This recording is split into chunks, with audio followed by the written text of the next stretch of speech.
Why does a god, immortal, radiant, all-powerful, fall to his knees before a tree? Not just any tree.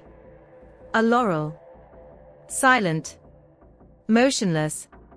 Roots locked in soil older than empires. Leaves whispering a name that once breathed, once ran, once screamed. You think you know love? Think again. This isn't romance. It's obsession sharpened like a blade. It's a pursuit so violent, the earth itself had to intervene. A divine predator. A hunted girl. A single heartbeat between ecstasy and annihilation. The gods are not merciful. They are not kind. They take. They burn. And Apollo, god of light, god of reason, god of plague, was consumed by something far darker than any sun he ever commanded.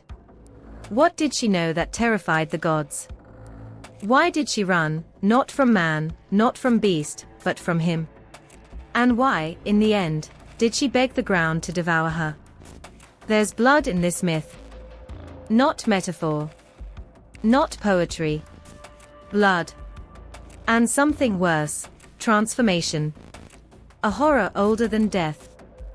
She became what she could not escape. Her limbs hardened, her breath stolen, her will encased in bark and leaf. But her silence. That's where the real terror lives. Because it never stopped echoing. They still crown heroes in her bones. Laurel wreaths. Symbols of victory, of poetic glory, of Olympic triumph. But no one tells you what they really mean. No one speaks of the curse woven through every twisted branch. No one questions why the god of music, prophecy, and purity keeps the tokens of a failed possession pressed to his temples. No one dares. Because the myth wasn't written to be told. It was a warning, etched into time and tree. A whisper from the edge of a scream. And yet it survived. Buried in Ovid's lines. Echoing in statues that should not breathe. Resurrected in paintings that seem to watch. There's something wrong with this story. It doesn't behave. It coils. It shifts. It waits.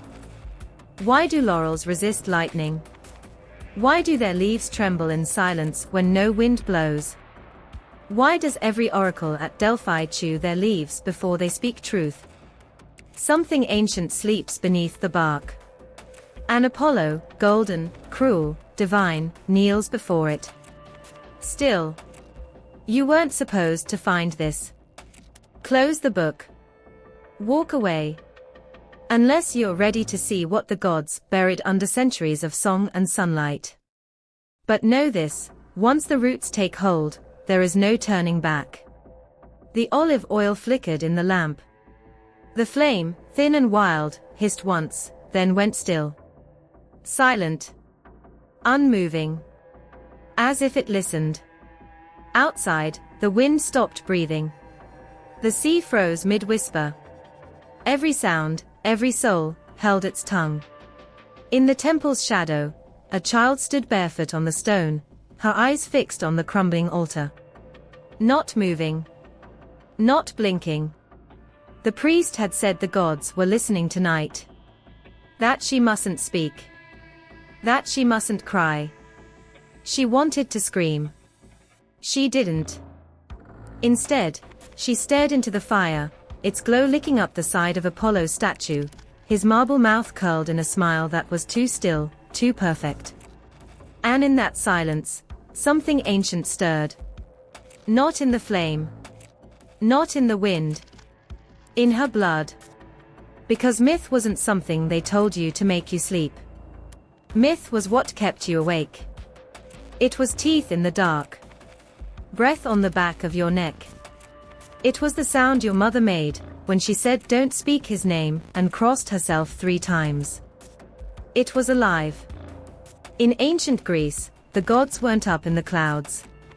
They were in the soil, the salt, the sweat of your labor. They were in your breath. They were watching. Every word mattered. Every oath carved into the skin of your life. And mythology. That was the language of survival. You didn't recite stories, you fed them. You bled for them. You shaped your entire life around what they whispered through the roots of olive trees and the howls of wolves outside the village walls. Myth told you where not to walk, who not to trust, what price must be paid when desire outgrew reason. The myths were not dead stories. They pulsed. They stalked. They took. Ask the sailors who swore they heard singing just before their ship vanished beneath the Aegean. Ask the mother who offered a lock of her child's hair to Artemis, because she feared what hunted the hills that night. Ask the men who wandered into the woods and came back speaking in riddles, blind in one eye, laughing like they knew something the rest of the world forgot. The myths weren't told to make sense. They were told to warn you. And still, people forgot. They always forget. But not then. Not when the air turned sour just before sacrifice. Not when the oracle thrashed on stone and muttered words that weren't hers. Not when the gods still answered. Because mythology was never meant to comfort. It was meant to contain. The rage of immortals. The weight of fate. The unbearable brightness of things that should not be seen. They said Prometheus stole fire. But what they never told you was what looked back at him when he reached for it. They said Medusa turned men to stone. But whose eyes were darker, the monster, or the ones who made her one? They said Apollo loved Daphne. Loved. But the laurel tree does not speak. It does not sing. It does not forgive. In ancient Greece, every myth was a boundary. A crack in the world you were forbidden to peer into. Because the gods walked those cracks. And if you saw too much, they saw you. Myth wasn't folklore. It wasn't bedtime fiction. It was instruction written in flame and blood and stone. It was the warning etched into the walls of every sanctuary: know thyself, but never too much. Never more than the gods allow. Because if you learned too much, if you reached too far, if you asked what shouldn't be asked, you became part of the story. And the stories never ended well. They bled into the soil. Into the mouths of children. Into the way your shadow grew too long after nightfall. They clung to names and towns and bones buried so deep, no one dared disturb them. But the earth remembers. So does the laurel. And the myth. It's still breathing. Can you feel it? The sky burned white. No clouds. No wind. No warning. Just light, blinding, pure, absolute. Not warm. Not kind.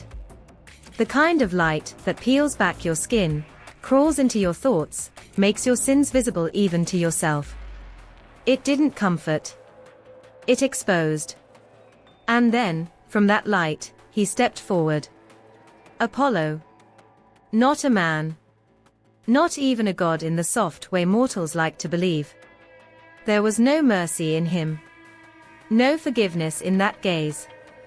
Just fire. Precision. Beauty so sharp it could kill. And it has. He wore the sun like a weapon. Not like a crown. Every step he took left silence in its wake, like the world forgot how to breathe when he passed. The earth didn't dare crack. The birds didn't dare sing. Even the shadows flinched. He was the son of Zeus and Leto, but names mean nothing here. Blood means less. It's not who birthed him that matters. It's what followed. They say he was born clutching a golden bow, already divine. Already terrible. They say he looked into his mother's eyes and saw every future she never wanted. They say light clung to him even in the womb. He was never a child. Never innocent. Apollo doesn't play at power. He is power, burning, radiant, precise. His domain is the sun, but not the gentle sunrise. not the warmth on your skin. His is the sun that blinds, that scorches the fields, that strikes without warning and leaves nothing but white-hot silence. He touches the lyre like his stringing nerves instead of strings. Music flows from his fingers like blood from a wound. Sweet, haunting, irresistible. Every note is a trap. Every melody a curse wrapped in silk. People don't fall in love with Apollo. They fall into him. Like cliffs collapse into sea. He doesn't ask for worship. He expects it. And when it doesn't come, he doesn't rage, no, worse. He remembers. And he waits. Ask Niobe. Ask the mortals who dared question his purity. Ask the lovers who thought they could keep his heart. They don't speak now. Or if they do, it's through rustling leaves and haunted springs. He is prophecy. But he does not guess. He knows. The future bends to him. The past obeys him. The present exists only in his shadow. And yet, he heals. Yes. That, too. His hands, those same hands that crushed the python, that strung arrows through giants' throats, can also knit flesh back together. Can stop the fever. Can still the shaking. But it's never a gift. It's a test. You don't ask Apollo to heal you without wondering what he'll take in return. Because he always takes something. Always. He is contradiction with a heartbeat. Light and plague. Art and violence. Reason and wrath. And when he loves, it's worse.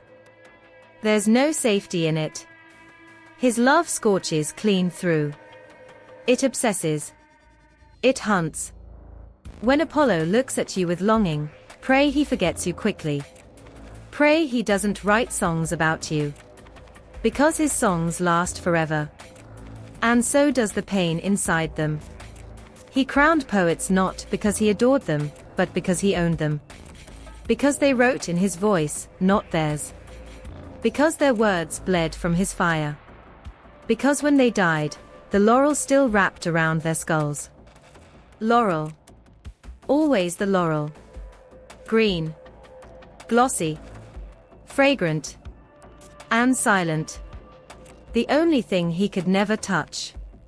The only thing that said no. And still, he wore it. Still, he made it holy. Still, he knelt before it like a man kneels at the edge of a grave he dug with his own hands. Apollo was the god of truth, but he never told it all. He showed you what you needed to see. Just enough. Just until you believed. Then he stepped back, and let you burn in the light of your own illusion. He doesn't shout. He whispers. And that's always been worse. Because when Apollo speaks, the world bends to listen. Even now. Even you. You feel it. Don't lie. That flicker in your chest. That tightening behind your eyes.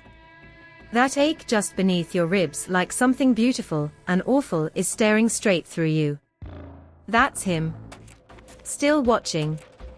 Still waiting. Still burning. The stream stopped.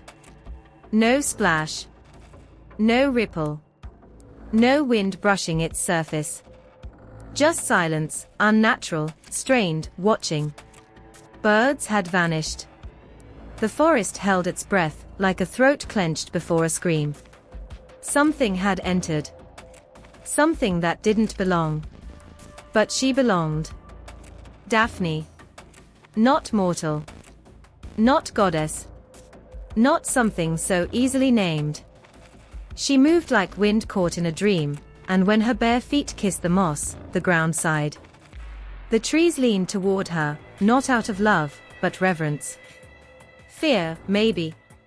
They knew what she was. What she meant. A nymph. But that word, so soft on the tongue, so easily spoken, doesn't hold the weight of what she truly was. Not some dainty spirit frolicking in meadows. Not some passing muse for horny poets. No. Nymphs were ancient. Older than the gods some served. They remembered things the stars had forgotten. They lived in stone and bark and stream, but their thoughts weren't always kind. They were the heartbeat of the wild. And Daphne. She was the pulse. A naiad, born of the river, shaped by rushing water and moon-soaked reeds. But not gentle. Not tamed. Naiads could flood fields when insulted. They could strangle a man in his own well if he defiled their spring. People feared the sea, but it was fresh water that kept the dead company in stillness. That's where naiads waited. Smiling. Dryads, their cousins in the trees, didn't fare better. They were fused to bark, fused to root. Bound to live and die with the tree they were born from. They felt everything that touched it. Every axe. Every storm. Every fire. And yet they were beautiful. Terribly so. Enough to drive men mad. Enough to pull gods from their thrones. That was the curse. Beauty that couldn't be held. Freedom that couldn't be owned. And Daphne was worse than all of them. She didn't just carry the wild. She was it. Untouched. Unreachable. Not a prize to be won, but a warning etched in breath and bone. She didn't speak much. Nymphs rarely did. Their voices weren't for casual ears. They murmured to rivers, to roots, to shadows that moved when they shouldn't. But when Daphne moved through the forest, the leaves sang for her. Not in joy. In warning. Don't follow. Don't want. Don't try. Because she wasn't made for the hands of men. Or gods. Or anything that tried to name her. But names came anyway. Whispers through branches. Footsteps behind her. A presence, hot, relentless, golden. Apollo. And with him came the heat. The need. The pursuit that would end the way all pursuits end, with one devoured, the other transformed. She ran. But not with panic. With fury. She knew what it meant when a god turned his gaze upon you. She knew what happened to nymphs who were caught. Echo. Syrinx. Arethusa. Ghosts now. Legends. Tragedies. Daphne refused to be another line in a poet's scroll. She refused to be tamed by sunlight. And still, he chased her. He, who lit the world. He, who spoke prophecy like truth was his to shape. He, who never missed what he aimed for. But he couldn't touch her. Not yet. Because she was wind. She was shadow. She was the knife's edge of wildness before it breaks. And the forest opened for her, branches bowing, roots twisting, rivers splitting to let her pass. She didn't scream. She didn't cry. She ran until the ground itself felt her heartbeat, until the sky tilted and the trees whispered a choice. And she made it. She let the earth swallow her. Let the bark claim her. Let the wild keep her. Not dead. Not gone. Changed. Arms turned to branches. Hair to leaves. Skin to bark. Heart to stillness. And the river mourned, its banks trembling. But her eyes, those stayed open just a moment longer. Watching. And when Apollo reached her. When he reached out with those burning hands. They met wood. Still warm. Still her. But untouchable. She had escaped in the only way the wild ever escapes. By becoming what cannot be hunted. And he fell to his knees, not in love, but in loss. In fury. In awe. And still, he took her. Not her body. Not her voice. Her symbol. He made her sacred. Twisted her into his emblem. The laurel. A crown of victory made from what he could never conquer. But the nymph beneath the leaves. She still waits. Rooted in silence. Remembering the chase. Remembering the choice. And every time a laurel wreath brushes a champion's brow, her breath shivers through the leaves. Cold. Watching. Not blessing. Warning. The bowstring snapped. Not loud. Not violent. Just a whisper, thin and sharp, like breath caught between clenched teeth. And in that moment, the world tilted. Something ancient shifted. The wind flinched. 2 arrows left his hand. 2. 1 gold. 1 lead. 1 pulsed with fever. With hunger. With skin-on-skin desperation that devoured logic. The other dragged behind it a cold silence, heavy, hollow, merciless. Love and loathing. Lust and refusal. Desire and disdain. Not opposites, weapons. And the boy who held them. He smiled. Eros. Son of Aphrodite.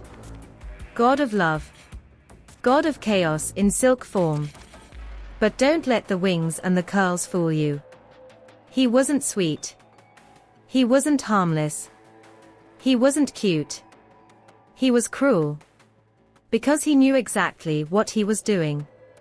They say he was slight and beautiful. Skin like sunlit marble. Eyes like the first lie you ever believed. But it was his hands that told the truth, steady, precise, knowing. A killer's hands, dressed in the softness of a child. And in those hands, desire became destruction. He watched Apollo gloat.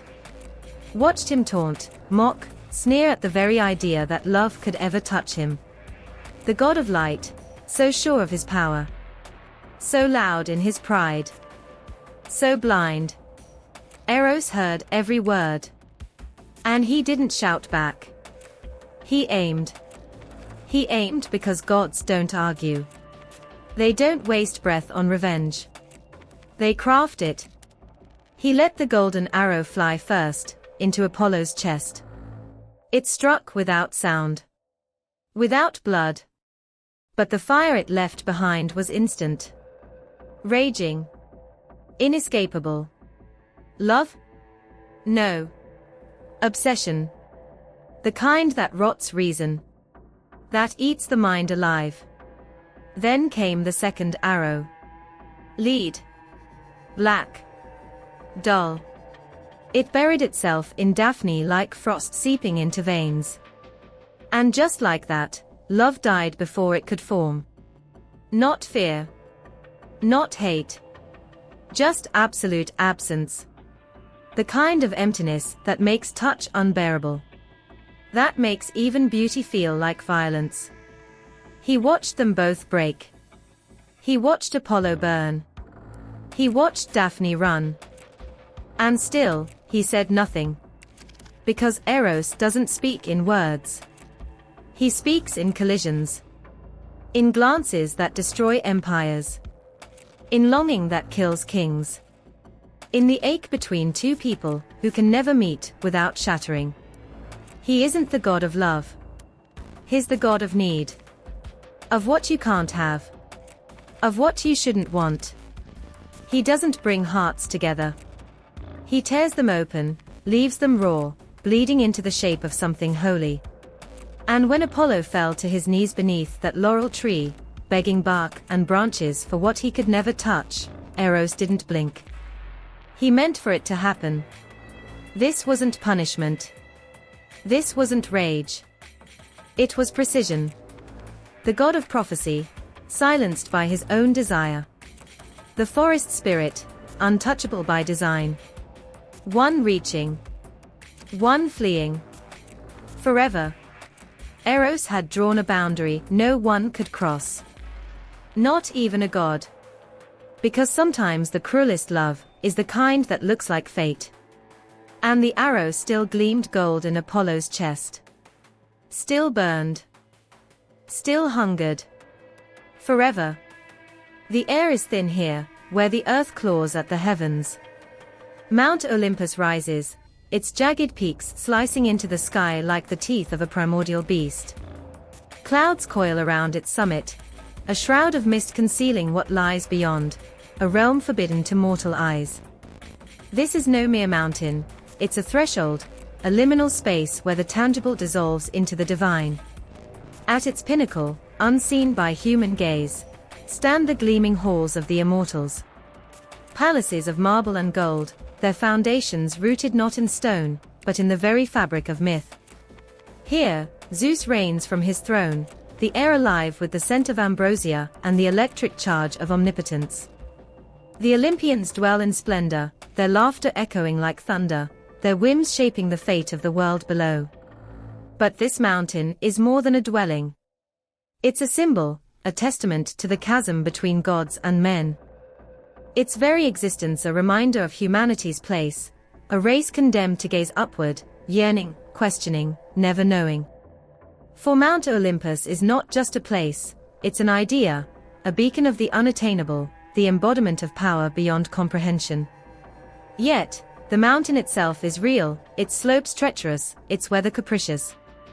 Storms gather without warning, lightning dancing along its ridges, as if the gods themselves express their displeasure. Snow blankets its peaks, a stark contrast to the burning sun that scorches the valleys below. It's as if Olympus exists in two worlds, one foot in the realm of mortals, the other in the domain of the divine. The ancients knew this. They felt the pulse of divinity in the mountain's presence, understood that to approach its summit was to court madness, or enlightenment, or perhaps both. They built no temples upon its heights, dared not desecrate what was not theirs to claim. For Olympus was sacred, a place where only the gods could tread, their essence woven into every crag and crevice. And so, Mount Olympus stands, eternal and unyielding, a monument to the divine and a mirror to the souls of those who dare to dream of reaching its heights.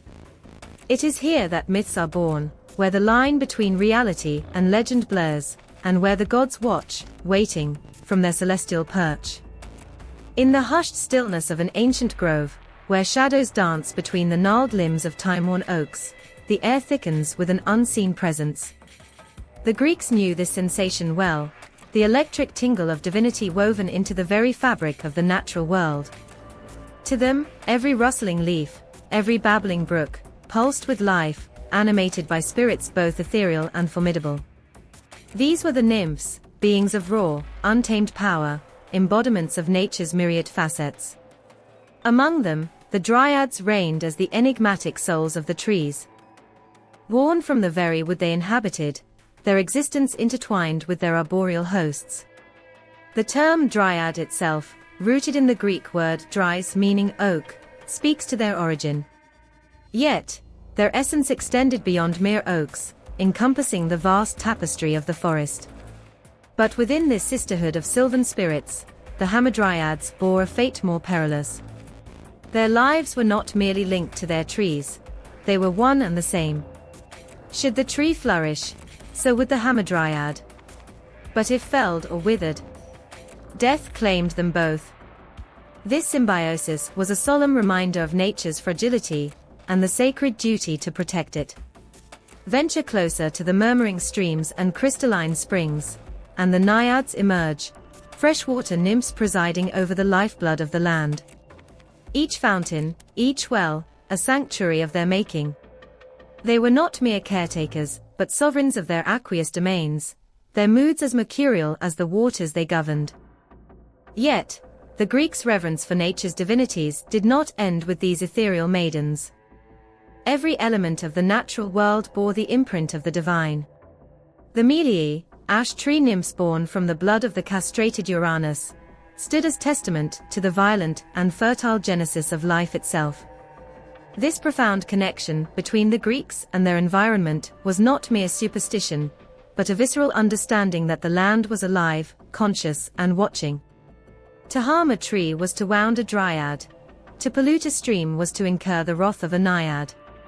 Such beliefs were not quaint tales, but binding contracts, ensuring that respect for nature was etched into the very soul of society. In sacred groves, offerings were laid at the feet of ancient trunks, and prayers whispered into the wind, seeking favor or forgiveness. These rituals were not mere formalities, but desperate pleas and heartfelt dialogues with the forces that could bless the harvest or curse the herd. The Greeks did not simply inhabit their world, they engaged with it in a perpetual dance of reverence and fear. Every hill, every valley, a temple; every tree, every stream, an altar. The divine was not confined to the marble halls of Olympus, but pulsed in the veins of the earth itself. And so, in the whispering woods and the glistening waters, the spirits lingered, ever watchful, their presence a haunting reminder of the delicate thread that binds humanity to the wild. A thread that, once severed, could never be mended. A hush fell over the sacred precinct of Delphi. The air was thick with the scent of burning laurel and barley, offerings to the god who reigned supreme here. Amidst the flickering shadows cast by the temple's eternal flames, a figure emerged, a woman, neither young nor old, draped in robes that whispered against the cold stone floor. She was the Pythia, the chosen voice of Apollo, and she moved with a purpose that seemed to transcend mortal understanding. Her eyes, once clear, now mirrored the depths of the Castalian spring from which she had bathed, a ritual cleansing that stripped away the mundane and ushered in the divine. The weight of her duty pressed upon her shoulders, yet she bore it with a grace that belied the turmoil within. For to serve Apollo was to walk the razor's edge between enlightenment and madness. The temple stood as a sentinel atop Mount Parnassus, its columns reaching skyward as if yearning for the very sun that Apollo himself commanded. Pilgrims from distant lands gathered in the courtyard, their faces etched with hope and desperation. They sought answers, guidance, a glimpse into the tapestry of fate woven by the gods. And it was through the Pythia that Apollo would speak, his words flowing like a river from the celestial to the terrestrial. As she approached the Adyton, the inner sanctum forbidden to all but the chosen, the air grew heavier, charged with an energy that made the very walls hum. The sacred tripod awaited her, a seat of honor and burden intertwined. She lowered herself onto it, the cold bronze sending a shiver up her spine. The chamber was dim, save for the ethereal glow emanating from fissures in the earth, cracks that exhaled vapors unseen, but deeply felt. With each breath, the Pythia inhaled the essence of the earth, the pneuma that bridged the chasm between mortal and divine. Her body tensed, muscles coiling like serpents ready to strike. A tremor coursed through her veins, and her mind opened to visions not her own. She became a vessel, a conduit through which Apollo's will would manifest. The pilgrims waited with bated breath, their eyes fixed upon the temple's entrance. The air was thick with anticipation, the kind that clings to the skin and seeps into the soul. They had journeyed through treacherous lands, braved storms both natural and man-made, all for this moment, to hear the words of a god spoken through human lips. Suddenly, a cry pierced the silence, a sound both haunting and exalted. The Pythia's voice, once soft and measured, now echoed with the resonance of eternity.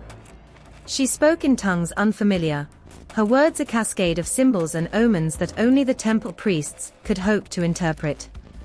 Sweat beaded on her brow, her hands clenched the arms of the tripod as if anchoring herself to this realm.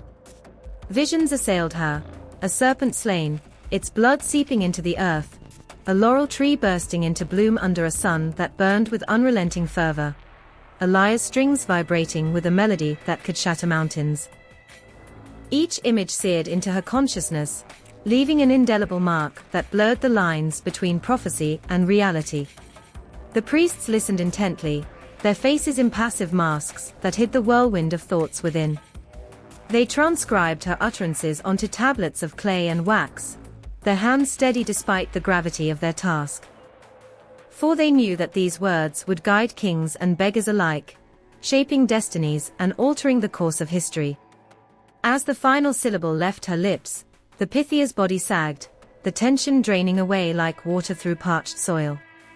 Her eyes fluttered open, the trance broken, leaving her adrift between two worlds. The priests approached, their movements reverent and deliberate. They offered her a chalice of Kykeon, a brew to ground her spirit and tether her once more to the realm of mortals. Outside, the sun had begun its descent, casting long shadows that danced upon the temple's facade. The pilgrims stirred, their murmurs a symphony of hope and trepidation. They would soon receive the gods' counsel, words that could elevate or condemn, inspire or devastate. But for now, they waited, their fate suspended in the delicate balance between divine will and human desire.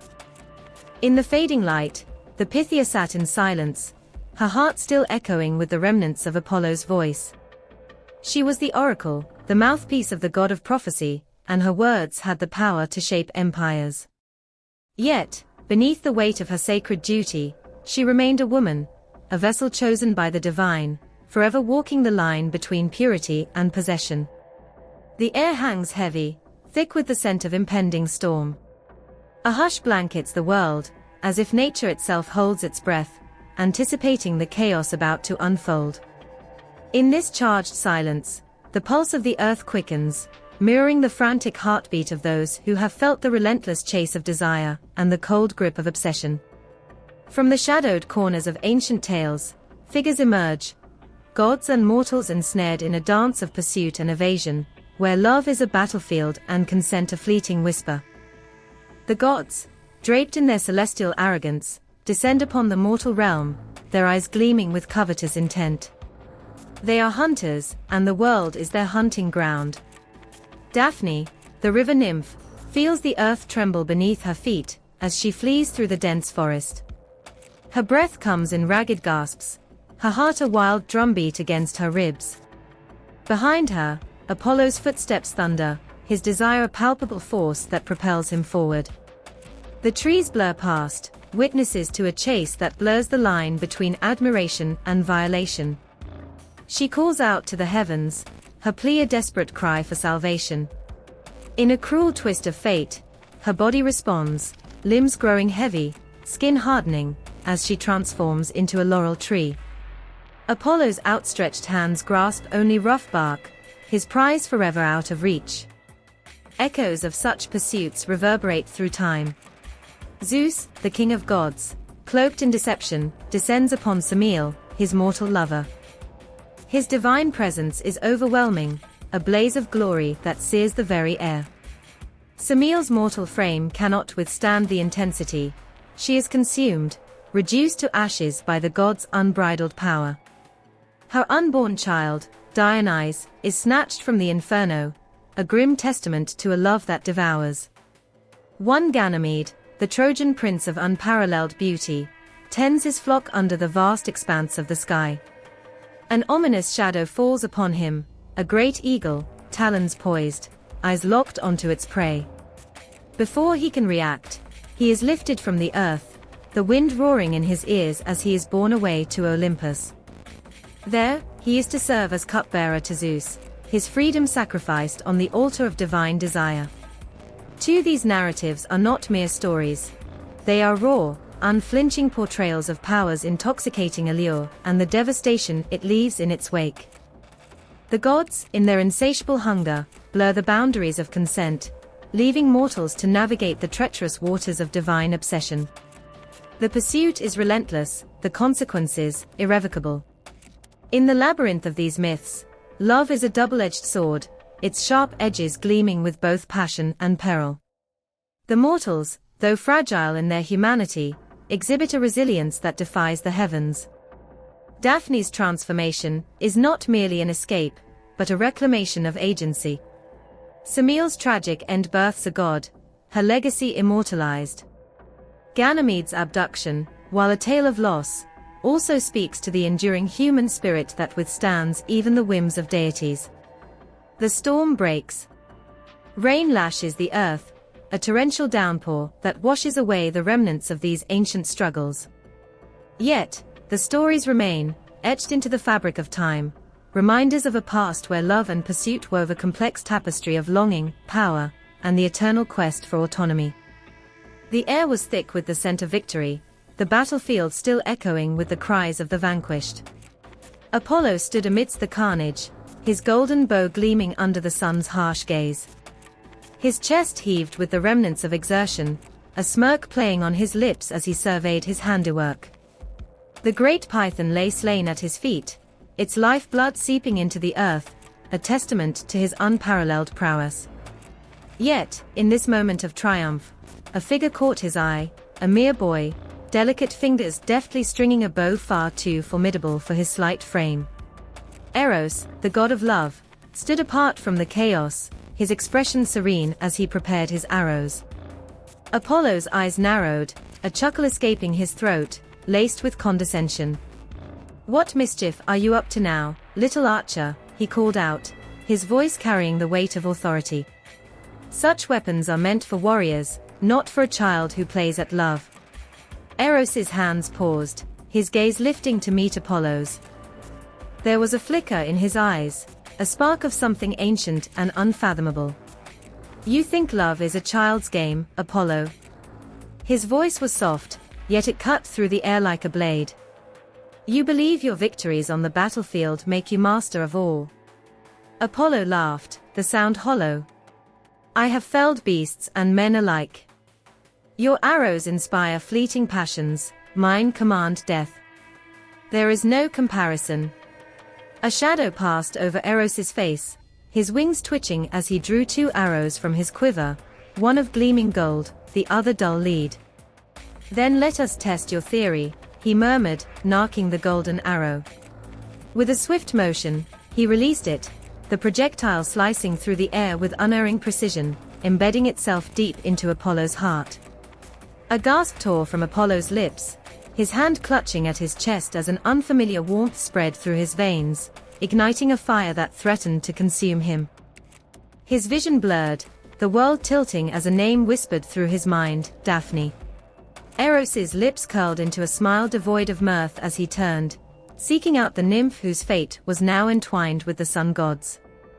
He found her by the river's edge, her laughter mingling with the babbling brook, as she wove garlands from wildflowers. Her beauty was ethereal, untouched by the desires of gods or men, her heart belonging solely to the untamed wilderness. With deliberate intent, Eros narked the leaden arrow, aiming it at Daphne's unsuspecting form. The bowstring sang as he let it fly, the arrow finding its mark with cruel efficiency. A shiver ran through Daphne, her hands faltering in their task as a sudden aversion gripped her heart, a nameless dread settling in her soul. Unaware of the divine machinations at play, Apollo's feet carried him toward her, his earlier derision forgotten, replaced by an all-consuming need. He called out her name, his voice trembling with uncharacteristic vulnerability. Daphne's head snapped up, her eyes widening as she beheld the god striding toward her, his gaze burning with an intensity that sent ice through her veins. Panic surged within her, her instincts screaming for escape. Without a word, she turned and fled, her breath coming in ragged gasps as she pushed her body to its limits. The forest closed around her, branches clawing at her skin, the earth threatening to betray her with each treacherous step. But Apollo was relentless, his love-stricken heart blind to her terror. "Daphne, please," he implored, his voice raw. "Do not fear me. I would sooner harm myself than bring you pain." Her only response was a sob, her strength waning as the river came into view. Desperation clawed at her throat as she cried out to her father, the river god Peneus. "Father, hear me. If you have any love for me, save me from this torment. Let the earth consume me, let the waters take me, but do not let me fall into his hands." The heavens seemed to hold their breath as her plea echoed through the trees. Then, a deep rumble resonated from the depths of the earth, the ground beneath her feet shifting as an unseen force took hold. Her limbs grew heavy, her steps faltering as her skin hardened, a rough bark spreading over her flesh. Her fingers stretched and twisted, transforming into slender branches adorned with leaves, her hair cascading into a canopy of green. Apollo reached her just as the transformation completed, his hands grasping the rough bark of the laurel tree that now stood where his beloved once was. His heart shattered, a keening wail escaping his lips as he pressed his forehead against the tree, tears streaming down his face. "Oh, Daphne," he whispered, his voice broken. "Even now, you elude me. But if you cannot be my wife, you shall be my sacred tree. Your leaves will crown the heads of victors, your spirit honored for eternity." The laurel's leaves rustled in response, a gentle caress against his cheek, as if offering solace. But the ache in his heart remained, a poignant reminder of love lost and the consequences of hubris. Eros watched from the shadows, his expression inscrutable. He had exacted his revenge, proving that love was no child's plaything, but a force as formidable and devastating as any weapon of war. With a final glance at the grieving god, he spread his wings and took to the skies, leaving behind a tale that would be told for generations, a testament to the power of love, desire, and the eternal dance between gods and mortals. The air was thick with the scent of pine and earth, the forest alive with whispers of unseen creatures. Apollo moved through the shadows, his golden hair catching the dappled sunlight that pierced the canopy above. His heart pounded, each beat echoing the relentless desire that consumed him. He was a god undone, ensnared by a force he couldn't comprehend, a yearning that burned hotter than the sun he commanded. It had begun with a moment of arrogance, a jest thrown at the wrong deity. Eros, the master of love's capricious whims, had taken offense at Apollo's mockery. With a vengeful smirk, Eros had drawn 2 arrows from his quiver, one of gleaming gold, the other dull lead. The golden arrow found its mark in Apollo's heart, igniting an insatiable passion. The leaden one struck Daphne, a nymph of unearthly beauty, instilling in her a loathing for love's embrace. Now, Apollo pursued her, his every step driven by the fire coursing through his veins. "Daphne," he called, his voice a melody of longing and desperation. She fled, her breath ragged, her limbs trembling with exhaustion and fear. The forest seemed to conspire against her, branches clawing at her skin, roots grasping at her feet. "Why do you run?" Apollo's voice was a caress, a plea wrapped in velvet. "I mean you no harm. My heart beats only for you." But Daphne's heart was a drum of terror, her mind a storm of revulsion. The touch of love was a poison she couldn't bear, a curse that threatened to consume her very essence. She prayed silently to her father, Peneus, the river god, her soul crying out for deliverance. As Apollo's hand brushed against her shoulder, a surge of power answered her plea. Her skin cooled, hardened, the flush of life giving way to the rough texture of bark. Her arms lifted skyward, fingers elongating into slender branches adorned with leaves. Her feet sank into the earth, roots anchoring her to the spot. The transformation was swift, merciless, a final escape from the god who pursued her. Apollo stumbled back, horror and sorrow warring in his chest. Before him stood a laurel tree, its leaves trembling as if with the remnants of Daphne's fear. The realization crashed over him, a tidal wave of regret and anguish. He reached out, fingers grazing the rough bark, a sob catching in his throat. "If you cannot be my wife," he whispered, "then you shall be my sacred tree. Your leaves will crown the heads of victors, a symbol of glory and honor." The laurel's branches swayed, as if acknowledging his words. But Apollo knew the truth. He had been bested by love's cruel game, a pawn in Eros's vindictive play.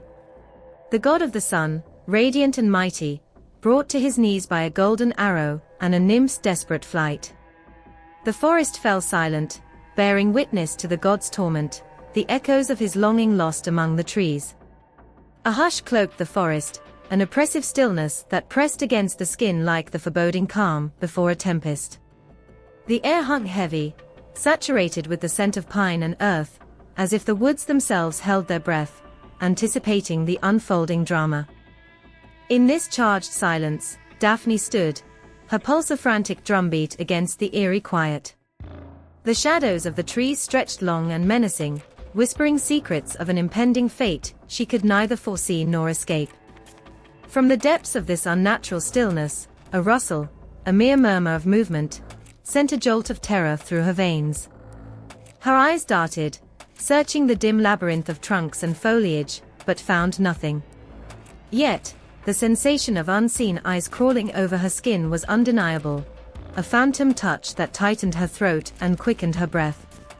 The forest, once her sanctuary, had become a cage, its towering sentinels now conspirators in her dread. Then, a whisper, soft as the brush of a moth's wing, yet it sliced through the silence like a dagger, "Daphne." The voice was velvet and fire, a seductive caress laced with an urgency that ignited every nerve in her body. She knew that voice, had heard it woven into the melodies of the sunlit world, a voice that commanded the heavens and the arts. Apollo. The realization struck her like a thunderclap, and with it, the weight of an inescapable doom. Panic surged, a tidal wave crashing against the dam of her reason. Her muscles coiled, and she sprang forward, feet pounding against the forest floor in a desperate symphony of flight. Branches clawed at her, leaves whispered frantic warnings, but she heeded none. The world blurred, reduced to the singular purpose of escape. Yet, no matter how the wind lashed against her face, cooling the sweat that slicked her skin, she could feel him closing in, the predator to her prey. His presence was a heat at her back, a relentless force that defied her every effort to elude it. "Daphne, please," he called, the words a plea wrapped in the iron fist of command. "Do not fear me. I mean you no harm." But she knew better. The tales of gods and their whims were etched into the bones of the world, and she would not be another story of conquest and despair. Her breath came in ragged gasps, lungs burning as if the very air conspired against her. The edges of her vision darkened, the world narrowing to the path ahead, a path that seemed endless, each step heavier than the last. Desperation clawed at her throat, a silent scream to the heavens, to the earth, to anyone or anything that might grant her salvation. And then, a glimmer of hope, a memory of her father, the river god Peneus, whose waters carved the land, whose power was woven into the fabric of the earth. With the last shreds of her strength, she veered toward the distant murmur of his river, the sound a siren call of deliverance. The underbrush tore at her legs, stones bit into her feet, but she pressed on, driven by a primal need to be free. As the trees thinned, revealing the shimmering ribbon of water, she felt a surge of hope, a cruel, fleeting spark. For in that moment, a hand, strong and unyielding, closed around her arm, jerking her to a halt. The world spun, and she found herself facing him. Apollo.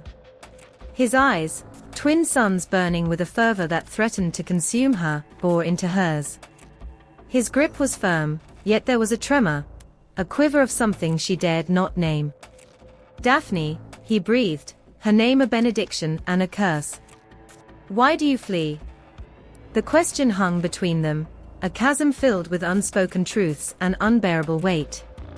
Tears welled in her eyes, not from fear alone, but from the crushing inevitability of her fate. She could not, would not, be caged, not even by a god. Summoning the last vestiges of her will, she turned her gaze skyward, the heavens a vast expanse of indifferent blue. "Father," she whispered, the word a prayer, a plea, a final act of defiance. "If you love me, transform me. Destroy this form that has brought me such sorrow."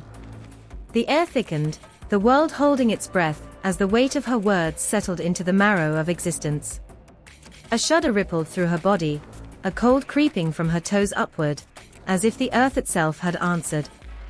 Her limbs grew heavy, the sensation alien and terrifying. She looked to Apollo, his eyes widening in dawning horror, as he felt the change beneath his fingertips. Bark, rough and unyielding, spread over her flesh, encasing her in nature's armor. Her hair, once a cascade of freedom, wove itself into leaves, whispering secrets of the wind. Roots burst from her feet, anchoring her to the spot, binding her to the earth's eternal embrace. Apollo's hand remained, now pressed against the unfeeling surface of the laurel tree that had been Daphne. His breath came in ragged gasps, mirroring the storm that raged within.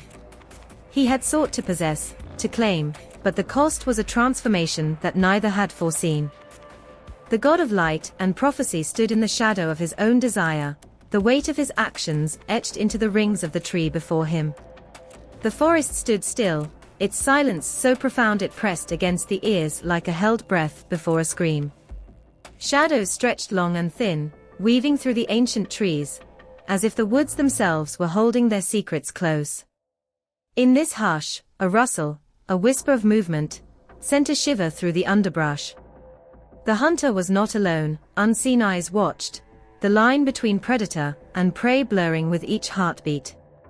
In the tapestry of Greek mythology, the chase is more than mere pursuit, it is a dance of dominance, desire, and desperation. The hunter and the hunted locked in a primal rhythm, where power shifts with the wind's direction. Actaeon's tale embodies this perilous balance. A master of the hunt, he roamed the forests with confidence, his hounds at his heels, the scent of conquest in his nostrils. Yet, fate led him to a clearing where Artemis bathed, her form luminous and untouchable. His gaze, uninvited, became his undoing. The goddess, embodiment of chastity and the untamed wild, transformed him into the very stag he once pursued. His own hounds, loyal yet unknowing, turned upon him, their master now the hunted. The forest echoed with his silent screams as teeth met flesh, a brutal reminder of boundaries crossed, and the merciless retribution that followed. But Actaeon's tragedy is not solitary in the annals of myth. Cyproites, another hunter, stumbled upon Artemis in her sacred vulnerability. His punishment was no less severe. The goddess, in her unyielding wrath, stripped him of his manhood, transforming him into a woman.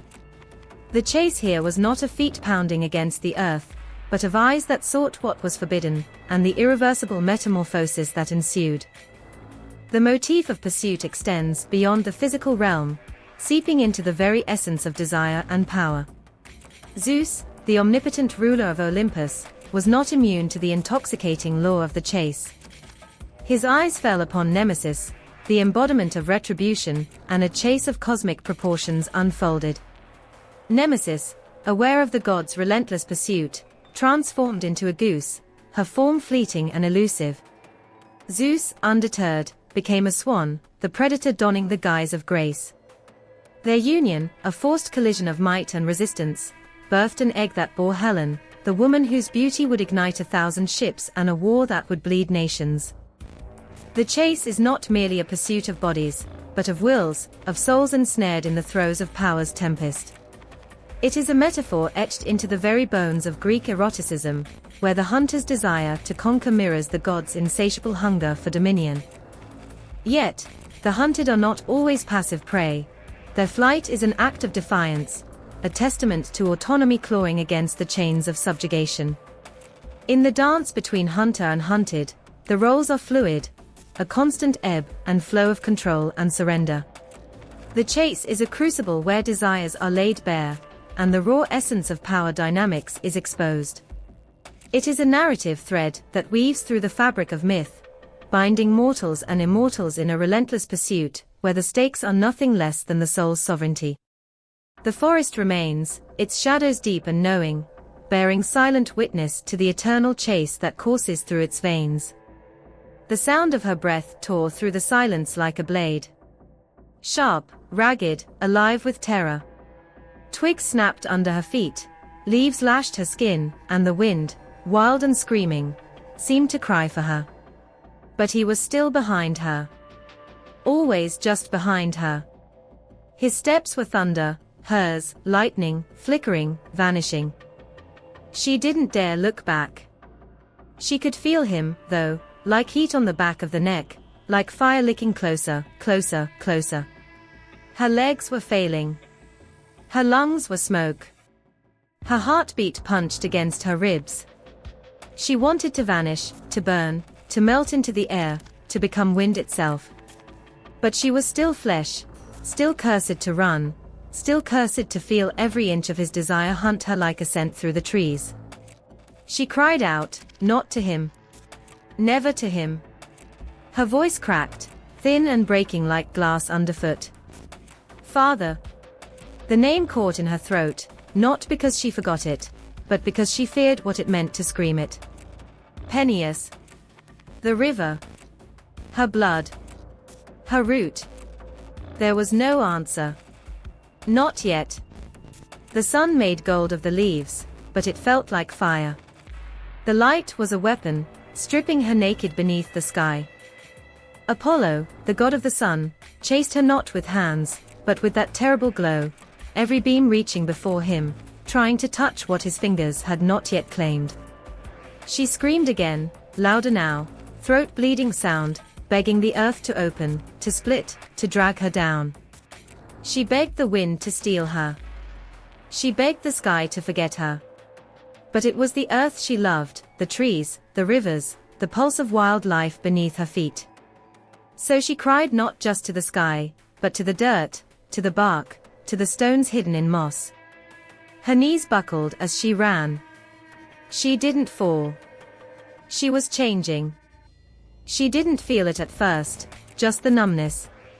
Her feet lost feeling. Then her legs.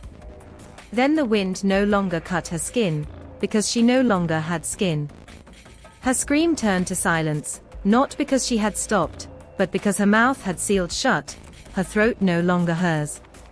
The god was almost there. Arms reaching. He didn't see a girl. He saw something slipping between his fingers, something he thought he deserved. The golden arrow in his chest made every breath crave her, every blink see only her shape, her face, her fleeing. He didn't understand the panic. He mistook her fear for flirtation. He mistook her flight for a game. He reached and touched bark. Not skin. Not her. Bark. The river answered. Her father had heard. And he didn't open the earth. He rooted her. He saved her. And in doing so, he killed her. She had no breath left to thank him. No voice left to scream. Her hair, now leaves. Her arms, branches. Her toes, twisting into the soil. Her heartbeat slowed and spread like sap. Her tears fell and became part of the stream at her feet. She could feel him, still there, kneeling at her trunk. His hand against her bark. His lips whispering what he thought was love.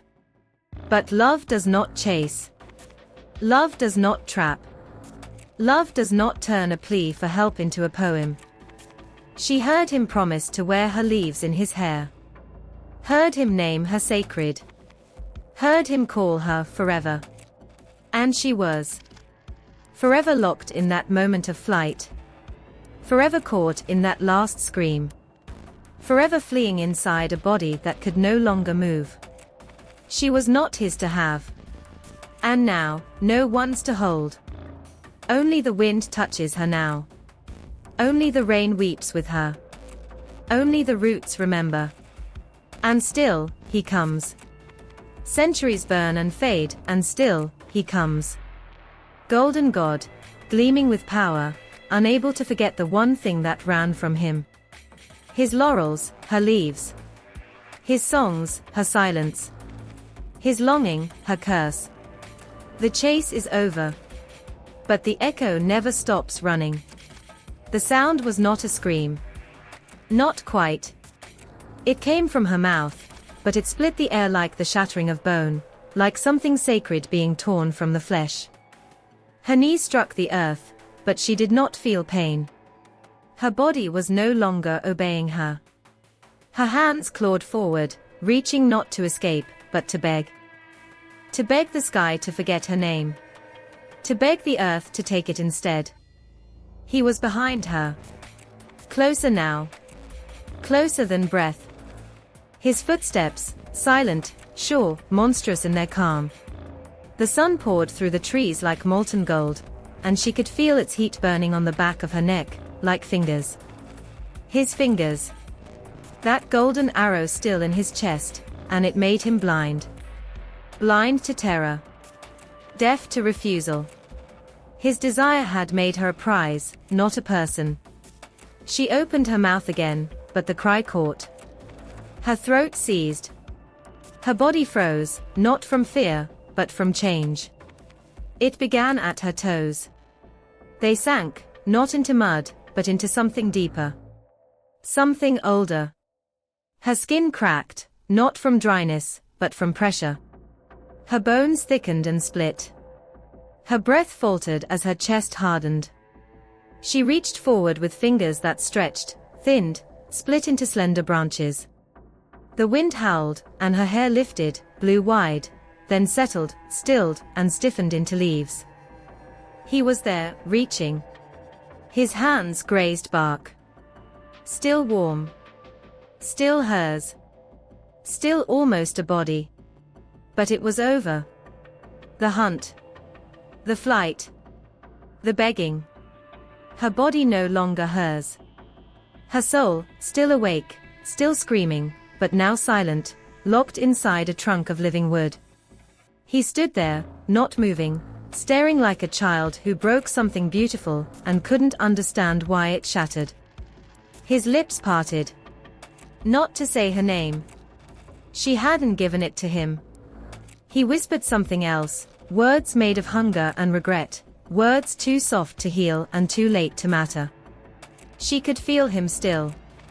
The pressure of his palm flat against her new skin. The heat of him, sun god, predator, poet, clinging to her even now. She didn't weep. She could not. But the leaves trembled. They whispered. And what they said was not love. He stepped back. Just once. As if the space between them now meant something. As if he hadn't chased her through the woods like an animal. He looked up, eyes wide, and swore. Swore to make her holy. Swore she would be worn on crowns. On brows. On shields. Swore she would never be forgotten. And she wasn't. But not for what she wanted. Not for who she had been. Only for how she ended. He reached up, plucked a single leaf, held it to his lips, and whispered a vow. Something soft and golden and meant to sound beautiful. But the bark beneath him remembered the begging. The earth remembered the fear. And the river still held the echo of her final plea. The tree stood still. The forest around it stilled too. The wind, a hush. The birds, silent. The sky above, brilliant and cruel. He smiled. And that smile, sharp as any knife, was the last thing she saw. If she could see. She was sacred now. That's what he called her. Sacred. But sacred is just another word for silence, when spoken by the wrong mouth. She was still. But not dead. Never dead. Her heart beat slow. Slow like sap. Thick and pulsing in her veins of wood. Time bent around her. Years passed like breath, like wind, like nothing. And still, she felt the sun. His sun. Every day it passed over her, she remembered the chase. Every night, she longed for darkness to stretch longer. Every storm, she begged the lightning to strike true. But she remained. Not because she wanted to. Because he had named her. And names in the mouths of gods do not let go. So she waits. Each spring, her leaves return. Each winter, they fall.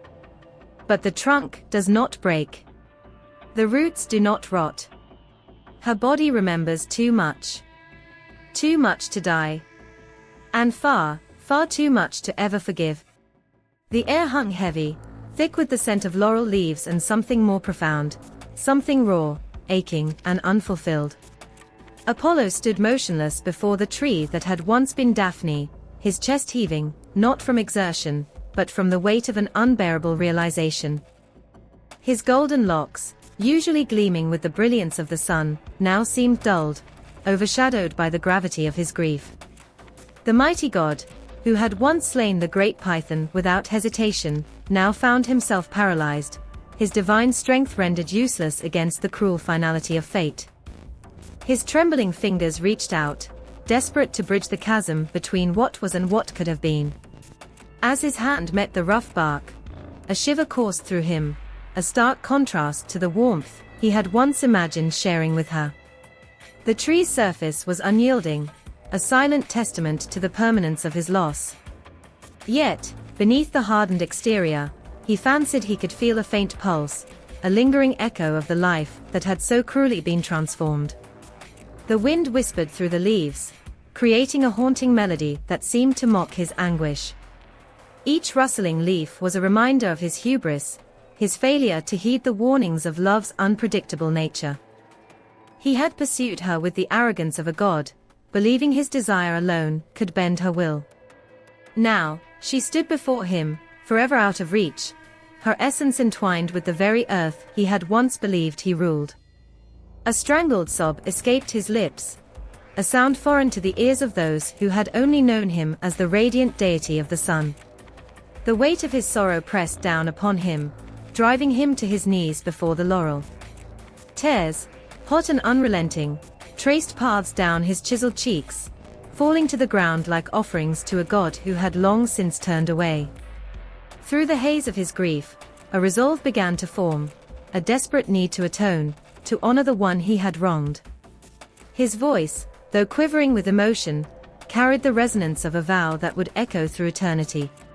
"Since you cannot be my wife," he murmured, his words barely audible over the lamenting wind, "you shall assuredly be my tree. I will wear you for my crown. I will decorate with you my harp and my quiver, and when the great Roman conquerors lead the triumphal procession to the Capitol, you shall be woven into wreaths for their brows." The laurel's leaves quivered, as if acknowledging his pledge, though whether in acceptance or sorrow, he could not discern. "And as eternal youth is mine," he continued, his voice gaining strength, "you also shall be always green. Your leaf will know no decay.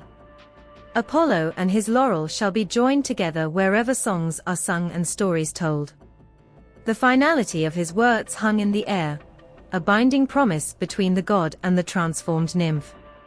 Yet, even as he spoke, a gnawing emptiness settled within him. The laurel wreaths that would adorn the heads of victors, the melodies that would resonate from his harp, the arrows that would fly true from his quiver, all would serve as reminders of the love he had lost, a love unfulfilled and forever out of reach. The sun began its descent, casting elongated shadows that seemed to stretch toward the horizon, mirroring the chasm between desire and reality. Apollo remained kneeling, his head bowed, as the first stars began to pierce the twilight sky. The world moved on, indifferent to the god's lament, as mortals continued their lives, unaware of the sacred promise forged in the quiet grove. But the laurel knew. And as the wind continued its mournful song, the leaves whispered secrets of love, loss, and the eternal bond between the hunter and the hunted, the god and his unwilling muse. In the annals of time, Apollo's vow would be remembered, the laurel becoming a symbol of triumph and honor. Yet, beneath the accolades and the glory, the true story remained etched in the heart of the god, a tale of unrequited love, of a pursuit that ended not in union, but in transformation and eternal longing. And so, with each laurel wreath placed upon a victor's brow, with each note plucked from the strings of his harp, Apollo would remember Daphne, not as the tree she became, but as the woman who chose freedom over subjugation, whose spirit remained untamed, even in the face of divine desire. The laurel stood as a testament to her choice, and to his eternal lament. The air was thick with the scent of laurel, its bittersweet aroma curling through the grove like a lingering whisper of something lost yet eternal. The leaves, dark and glossy, shimmered under the waning sun, each one a testament to a transformation both tragic and divine. Here stood the laurel tree, its roots entwined with the very essence of Daphne, the nymph who once danced freely through these woods, her laughter echoing like a melody carried by the wind. Now, silence reigned. The branches swayed gently, as if mourning the loss of the vibrant spirit that once animated them. Apollo approached, his steps hesitant, the weight of his unfulfilled desire pressing heavily upon him. His fingers trembled as they reached out to touch the smooth bark, the only remnant of the one who had eluded even a god's pursuit. The laurel's leaves rustled, whispering secrets of a love unrequited, of a chase that ended not in union, but in metamorphosis. Apollo's heart ached with the sting of rejection, yet within that pain blossomed a reverence, a vow to honor the one who had chosen freedom over possession. He gently plucked a sprig from the tree, its leaves cool against his fevered skin, and wove it into a wreath. Placing it upon his brow, he felt a connection, a bond that transcended the physical, binding him to Daphne in a way that mere touch never could. From that moment, the laurel wreath became more than a symbol. It was a tribute, a testament to the endurance of spirit and the sanctity of autonomy. Worn by victors, poets, and those who sought the favor of the gods, it carried with it the essence of a nymph who chose transformation over surrender. The laurel's significance spread, its leaves adorning the heads of those deemed worthy, a mark of honor and achievement rooted in a tale of love and loss. The wind sighed through the branches, carrying with it the echoes of a chase, a plea and a promise. The laurel stood as a silent witness to it all, its leaves whispering the story to those who would listen, a reminder that some transformations are born not of desire, but of the desperate need to be free. The air grows heavy, thick with the scent of impending change. A hush falls over the world, as if the very earth holds its breath, teetering on the precipice of transformation. In this charged silence, the boundaries between flesh and bark blur, and the soul trembles on the edge of metamorphosis. Metamorphosis, an ancient whisper woven into the fabric of myth, serves as a mirror reflecting the tumultuous journey of the human experience. Each transformation, a visceral testament to the agony and ecstasy of change, etching the raw essence of existence into the annals of time. Consider Daphne, her heart pounding with the terror of pursuit, feet bleeding as they pound the unforgiving earth. With a desperate cry to the heavens, she surrenders to the ultimate escape, her form yielding to the relentless pull of transformation. Limbs stiffen, skin roughens, and the sweet scent of laurel blossoms fills the air, a nymph's final, defiant act against the chains of desire. Her metamorphosis is not mere change. It is a searing rebirth, a violent severing from the past, leaving an indelible mark on the soul. In the shadowed corners of myth, Narcissus gazes into the glassy surface of a still pool, entranced by the reflection that mocks him with unattainable beauty. His longing consumes him, each breath a painful reminder of the love he cannot possess. Roots entwine his feet, delicate petals caress his cheeks, and the echo of his lament fades into the rustling leaves, a cruel metamorphosis, binding him eternally to the object of his obsession. The god's punishment is merciless, transforming his vanity into a living prison, a poignant reminder of the perils of self-adoration. The tale of Irration unravels with the tension of a taut thread, each strand woven with hubris and defiance.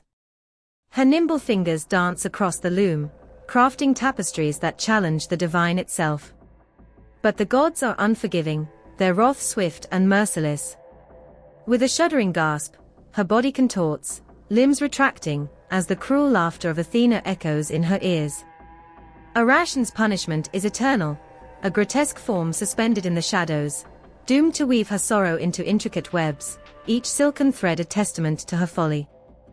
Metamorphosis in myth is a brutal dance of destruction and creation, tearing apart the fabric of identity to forge something unrecognizable yet hauntingly familiar.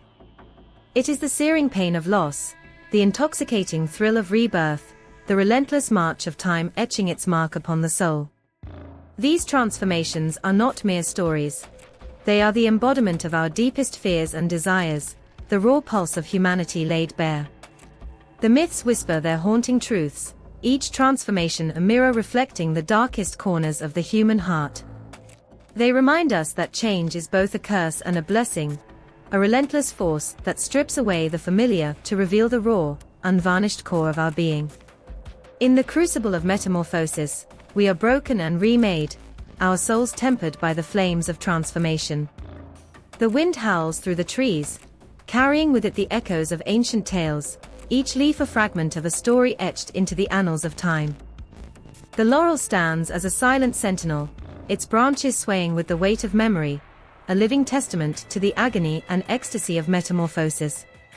And as the shadows lengthen, we are left to ponder our own transformations, the relentless tide of change that shapes and reshapes us in its merciless embrace. The forest stood still, its ancient heart pounding in unison with the frantic footsteps of a nymph whose very essence quivered with desperation.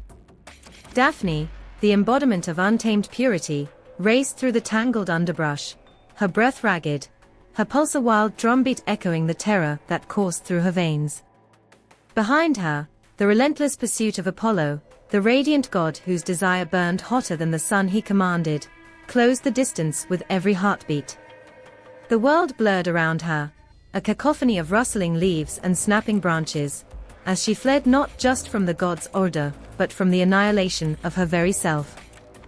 Daphne had sworn to the heavens and to her own soul an oath of eternal virginity, a sacred vow to remain untouched, unclaimed.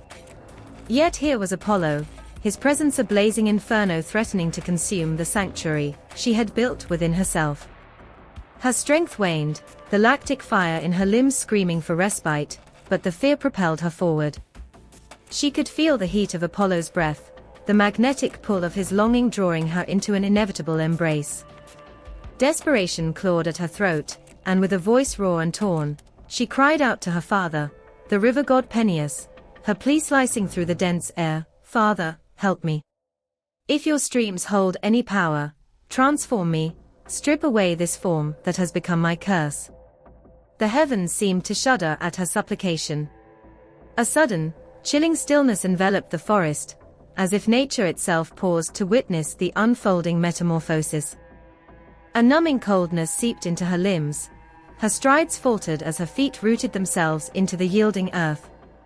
A creeping rigidity claimed her body, supple flesh giving way to unyielding bark, flowing hair intertwining into a canopy of leaves, arms stretching skyward as branches yearning for freedom they would never again grasp. Daphne's essence was ensnared within the laurel, her spirit imprisoned in a form both sanctuary and sepulchre. She had preserved her chastity, her vow upheld, but at the cost of her humanity. The price of her autonomy was a silent existence, swaying to the whims of the wind, her voice lost among the rustling leaves. Apollo skidded to a halt, his triumphant chase culminating in a tableau of heartbreak and awe. He reached out, his fingers trembling as they caressed the rough bark that now encased the nymph he had so fervently desired. The realization crashed over him, a love unfulfilled, a passion thwarted by the very object of his affection. Yet, even in his grief, he could not relinquish his claim. "Since you cannot be my bride," he murmured, his voice thick with sorrow, "you shall be my sacred tree. Your leaves will adorn the heads of victors, a symbol of triumph and honor." The laurel's branches quivered, as if in reluctant acceptance of this fate. Daphne's transformation became immortalized, her form a perpetual testament to the lengths one would traverse to safeguard their sanctity. The laurel stood as an emblem of eternal virginity, a poignant reminder of a nymph's desperate bid for preservation against the insatiable desires of a god. In the annals of myth, Daphne's story resonates as a harrowing narrative of autonomy and sacrifice. Her metamorphosis speaks to the primal fear of losing oneself to another's will, the visceral need to maintain control over one's destiny, even at the ultimate cost. The laurel's evergreen leaves whisper through time, a silent yet potent symbol of purity preserved through transformation, a chilling testament to the enduring struggle for self-preservation in the face of overpowering pursuit. In the hushed stillness of an ancient grove, where shadows wove tales older than time, stood a tree unlike any other. Its leaves, dark and glossy, whispered secrets to the wind, and its branches reached skyward as if yearning for something lost. This was no ordinary tree. It was the laurel, born of sorrow and transformation, a living testament to a nymph's desperate plea and a god's unyielding desire. The laurel's journey from myth to symbol is etched into its very being. Once, it was Daphne, a nymph whose beauty rivaled the dawn, pursued relentlessly by Apollo, the radiant god of the sun. Her cries for deliverance were answered not with escape, but with metamorphosis. Bark encased her supple form, limbs stretched into branches, and her flowing hair became a canopy of leaves. She was preserved, yet forever altered, a symbol of chastity and resistance immortalized in flora. Botanically known as Laurus nobilis, the laurel thrives as an evergreen sentinel, its leaves exuding a fragrance that lingers in the air, a subtle reminder of its storied past. Native to the Mediterranean, it stands as a guardian of culinary traditions, its leaves imparting depth to dishes, while its presence graces gardens with an air of timeless elegance. But beyond its physical attributes, the laurel carries a weight of symbolism that transcends cultures and epochs. In ancient Greece, reeds woven from its branches crowned the brows of victors and poets, a sacred emblem of honor and achievement. To wear the laurel was to be touched by the divine, to carry the favor of Apollo himself. Yet, beneath the accolades and the aromatic leaves lies a narrative steeped in complexity. Daphne's transformation was not a triumph, but a tragic escape, a surrender of flesh to evade the insatiable pursuit of a god. The laurel, therefore, embodies a paradox, a symbol of victory born from victimhood, of glory rooted in grief. In the rustling of its leaves, one can almost hear Daphne's silent lament, a reminder that behind every symbol lies a story, and within every story, a soul. In the hushed aftermath of transformation, where the air still trembled with the echoes of Apollo's yearning and Daphne's desperate plea, a new symbol emerged from sorrow's shadow. The laurel tree, once a nymph's final refuge, stood as a testament to unfulfilled desires and the cruel mercy of the gods. Its leaves, dark and glossy, bore witness to a chase that ended not in union, but in metamorphosis, a love unrequited, sealed in bark and leaf. Yet, from this poignant origin, the laurel found itself woven into the fabric of human triumph. The ancient Greeks, perhaps seeking to honor both the pursuit and the elusive nature of excellence, began to craft wreaths from the laurel's boughs. These crowns, resting upon the brows of victors, carried the weight of Daphne's story, a reminder that glory often walks hand in hand with sacrifice. In the grand arenas of Olympia, where sweat and determination painted the ground, athletes strove not just for personal honor, but for a place among the legends. To be crowned with the laurel was to be touched by the divine, to carry Apollo's favor, and to embody the bittersweet taste of victory, sweet in achievement, yet tinged with the knowledge of the relentless pursuit that precedes it. The Romans, ever eager to drape themselves in the symbols of their predecessors, adopted the laurel wreath as an emblem of martial prowess. Triumphant generals, parading through streets lined with adoring masses, bore the laurel upon their heads, a symbol that their conquests were sanctioned by the gods, their victories etched into the annals of eternity. Yet, beneath the pomp and grandeur, the laurel whispered of Daphne's flight, a subtle reminder that power is often pursued, seldom caught without cost. A hush falls over the grove, where the air is thick with the scent of laurel and the weight of unspoken truths. The leaves, once vibrant, now seem to droop under the burden of a tale too heavy to bear. In this stillness, the story of Daphne unfolds, not as a mere myth, but as a haunting testament to the complexities of desire, autonomy, and the divine's intrusion into mortal realms. Daphne, a naiad nymph of unparalleled beauty, lived a life of freedom, her days spent in the embrace of nature, untouched by the desires of men. Her heart, steadfast and resolute, sought solace in the wild, away from the entanglements of love and possession. But the gods, ever capricious, had other plans. Apollo, struck by Eros's arrow, found himself consumed by an all-encompassing desire for Daphne. His pursuit was relentless, his passion blinding. Daphne, in her desperation, fled, her feet barely touching the ground as she sought escape. Her pleas echoed through the forest, a cry for salvation from a fate she did not choose. In a final act of defiance and self-preservation, Daphne called upon her father, the river god Peneus, to save her. Her transformation into a laurel tree was both a release and a prison, a means to escape Apollo's grasp, yet a surrender of her physical form. Her voice silenced, her body rooted, Daphne's autonomy was preserved, but at a great cost. Apollo, confronted with the consequences of his obsession, mourned the loss of Daphne. In an attempt to honor her, he declared the laurel sacred, its leaves to crown the heads of victors and poets. Yet, this act, while seemingly noble, also served as a constant reminder of his unfulfilled desire and the lengths to which he went to possess what was never his. Daphne's story is not just one of transformation, but of resistance.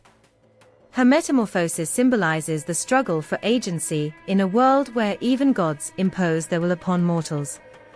Her tale serves as a poignant reminder of the dangers of unchecked desire and the sacrifices made in the pursuit of autonomy.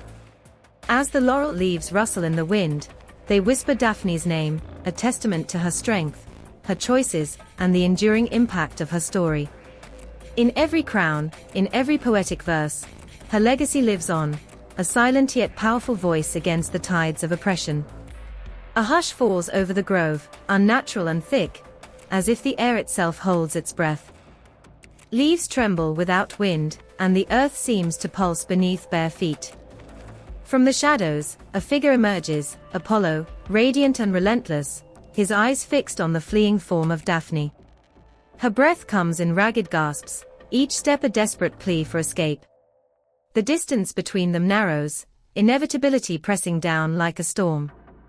Daphne's heart pounds, not with desire, but with dread. She feels the heat of Apollo's pursuit, the weight of his obsession. Her limbs ache, her resolve wavers, but she does not stop. She cannot. The forest offers no sanctuary, only the echo of her own fear. In a final act of desperation, she cries out to her father, the river god Peneus, her voice raw and pleading. The ground responds, trembling beneath her. Her feet root to the soil, bark encasing her skin, limbs stretching skyward into branches.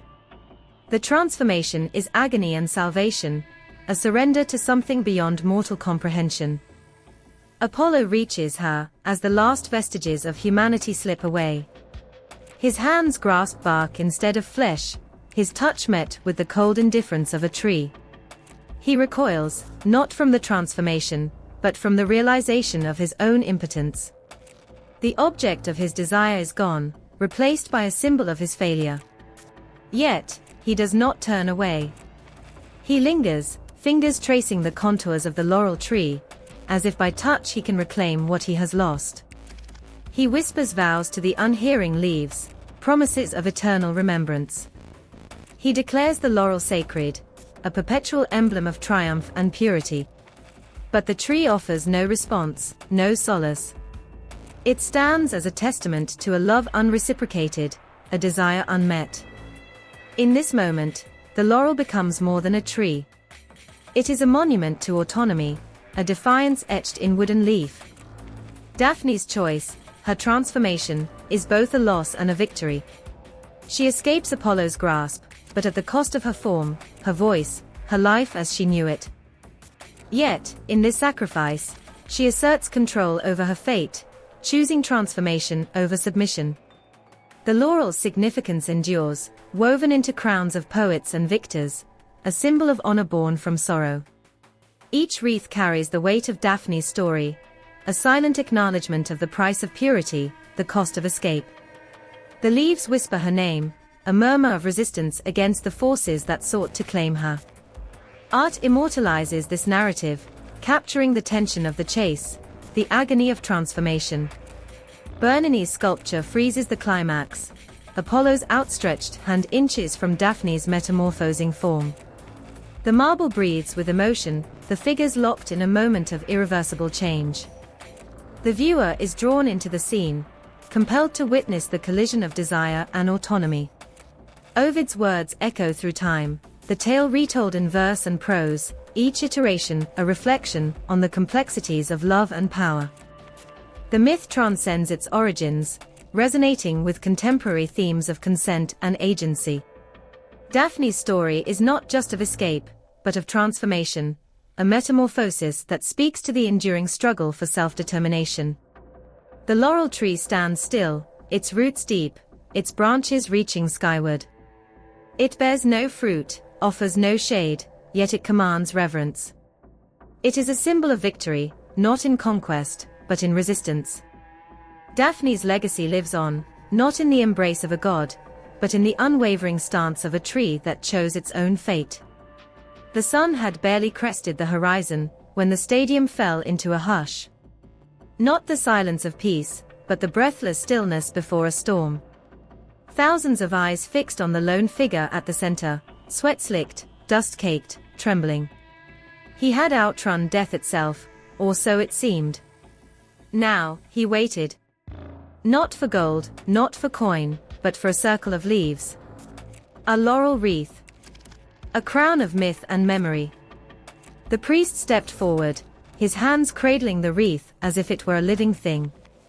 And perhaps it was. Each leaf whispered of Daphne's flight, her terror, her transformation.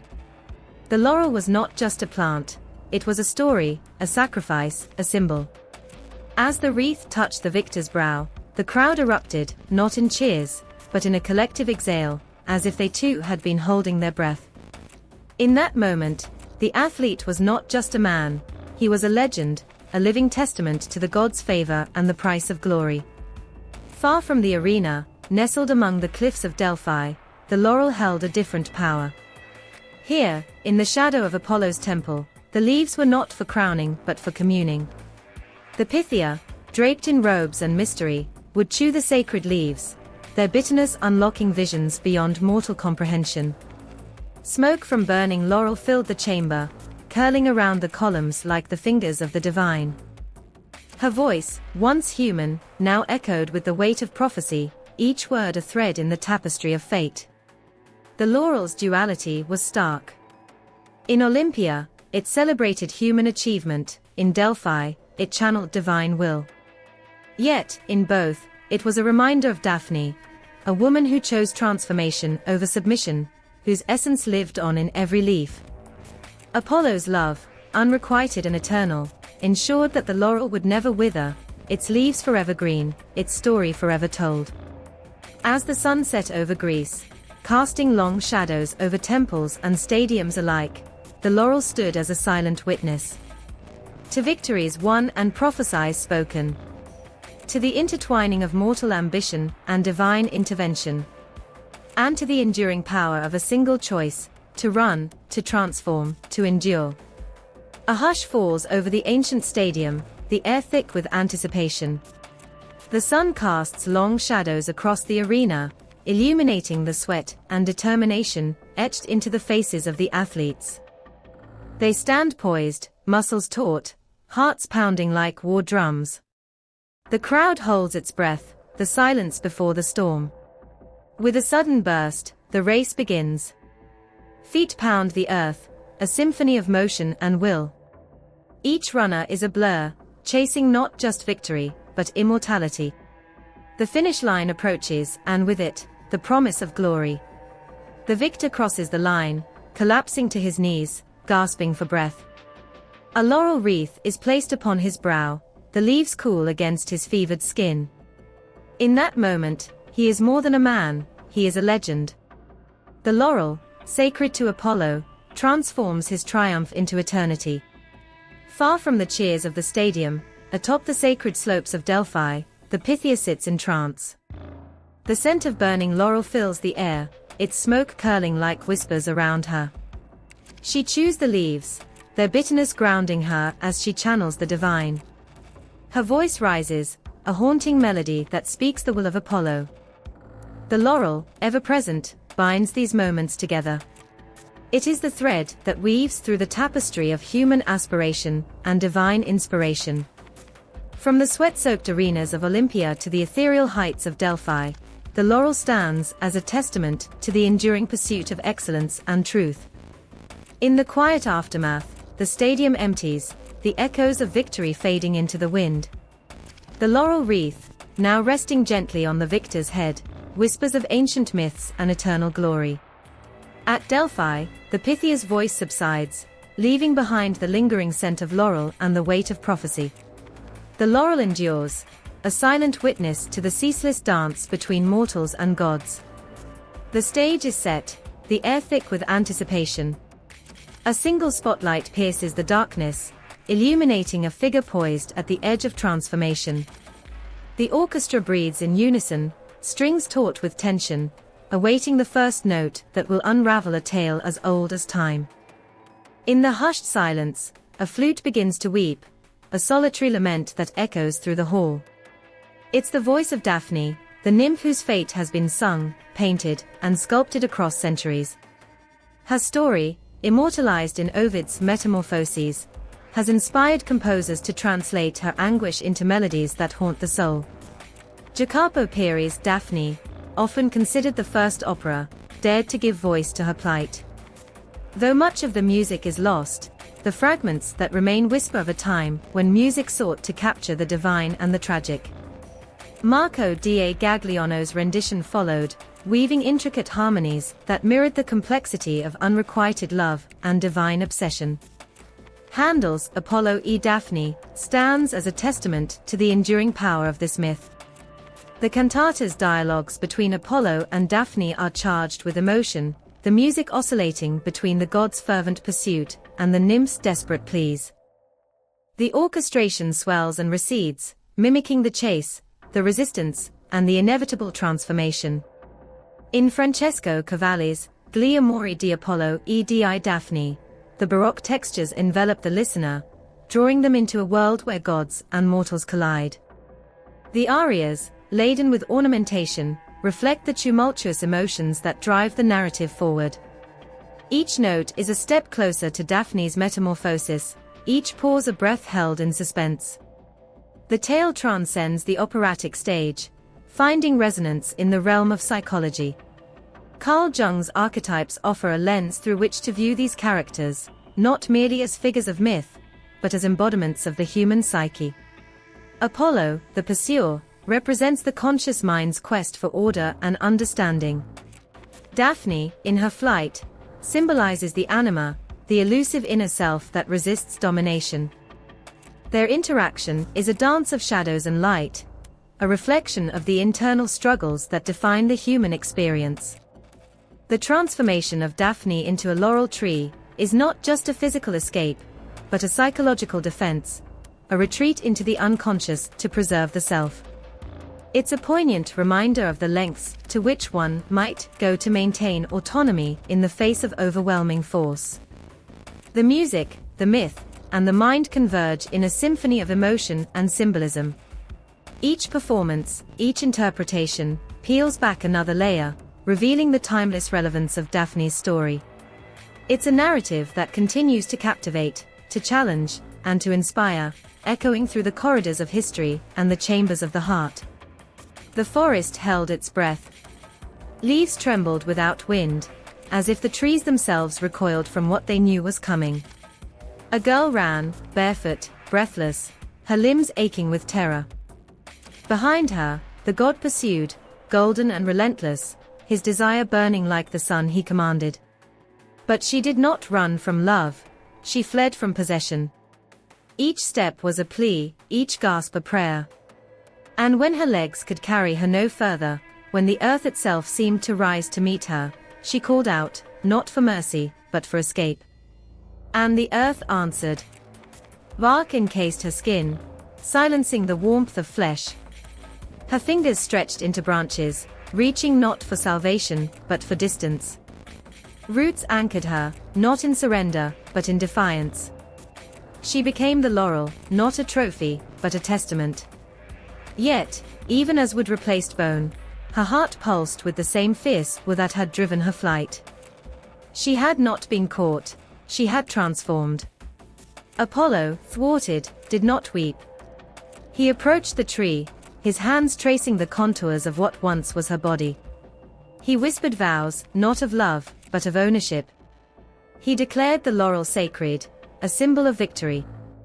But the tree did not bend to his words. Its leaves shivered, not in acquiescence, but in resistance. The laurel bore no fruit, offered no shade.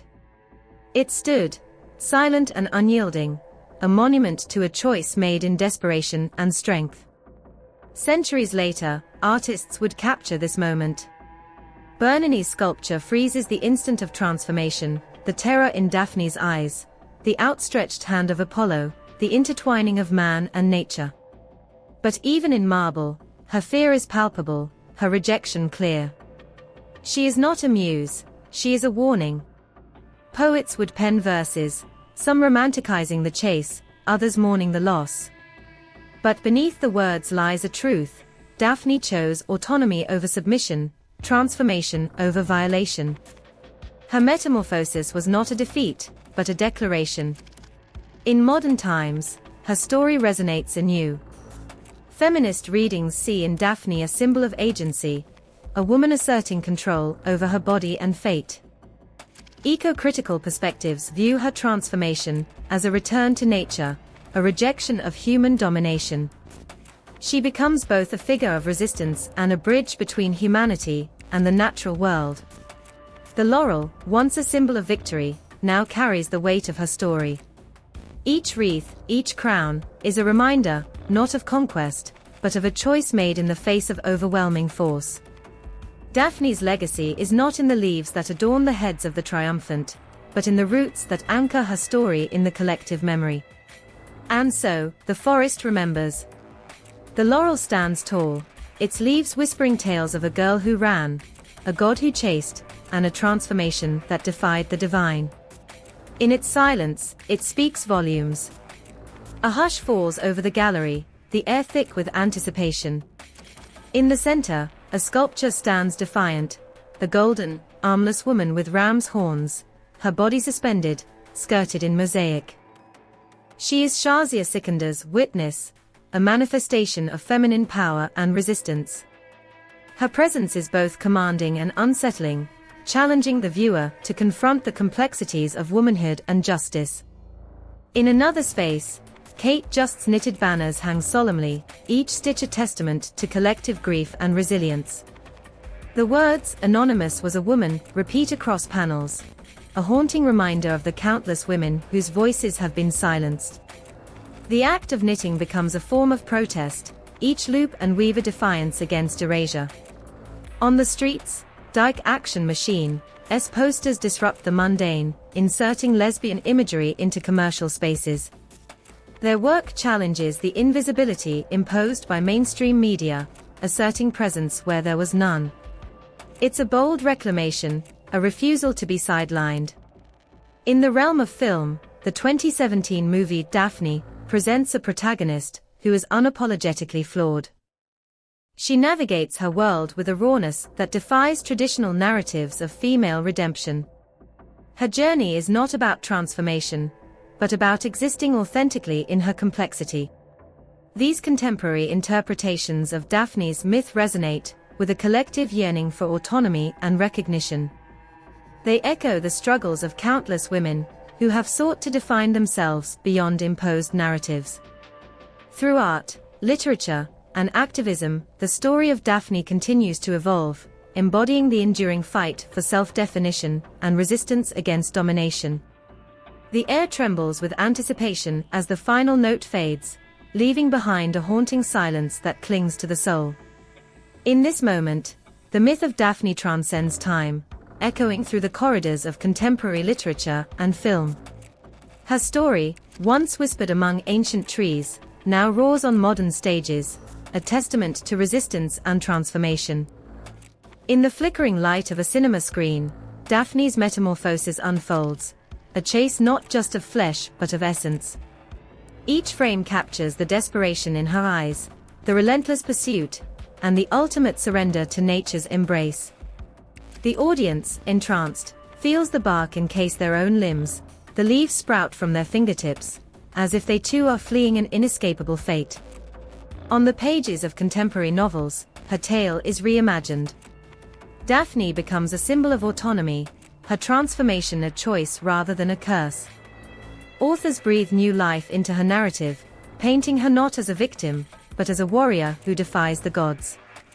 The words bleed with emotion, each sentence a heartbeat, each paragraph a breathless sprint towards liberation. In modern feminist art, Daphne's image is reclaimed. Sculptures rise, not of her fleeing, but standing tall, roots grounded, branches reaching skyward in defiance. Paintings depict her not as prey, but as protector, her gaze fierce, her form intertwined with the earth she chose over subjugation. These artworks scream resistance, their silence louder than any battle cry. Installations immerse viewers in her world.